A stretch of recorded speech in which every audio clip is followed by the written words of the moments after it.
રાજ્યમાં પોલિયો રસીકરણ અભિયાનનો આજથી પ્રારંભ થયો છે। મુખ્યમંત્રી અને આરોગ્ય મંત્રી દ્વારા આ અભિયાનની શરૂઆત કરવામાં આવી છે। મુખ્યમંત્રી ભૂપેન્દ્રભાઈ પટેલ, પ્રફુલ્લભાઈ પાનશેરિયાએ શરૂઆત કરાવી છે। મંત્રીમંડળ નિવાસ સંકુલના કમ્યુનિટી સેન્ટર ખાતે આયોજન કરવામાં આવ્યું। રસીકરણ કાર્યક્રમમાં પ્રફુલ્લભાઈ પાનશેરિયાનું નિવેદન। ઘરે ઘરે જઈ 0 થી 5 વર્ષના બાળકોને રસી આપવામાં આવશે। 3 દિવસમાં 82 લાખ જેટલા બાળકોને રસી આપવામાં આવશે। વર્ષ 2007 બાદ એક પણ બાળક પોલિયોગ્રસ્ત નથી બન્યું।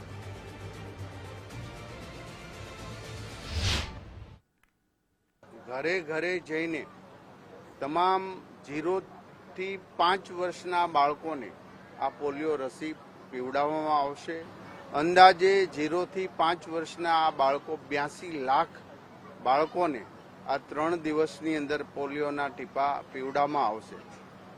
આપને સૌને ગર્વ થાય એવી આ વાત છે કે 2007 થી ગુજરાતમાં એક પણ પોલિયાના દર્દી કે યાની કે બાળક પ્રાપ્ત થયું નથી, જેથી ગુજરાતે આરોગ્ય ક્ષેત્રે જે રસીકરણના કાર્યક્રમો કર્યા અને ઘર ઘર સુધીની એક પણ બાળક પોલિયોના ટીપા પીવડાવવા વગરનું ન રહે એની કાળજી લીધી અને એનું પરિણામ આજે આ પ્રાપ્ત થયું છે।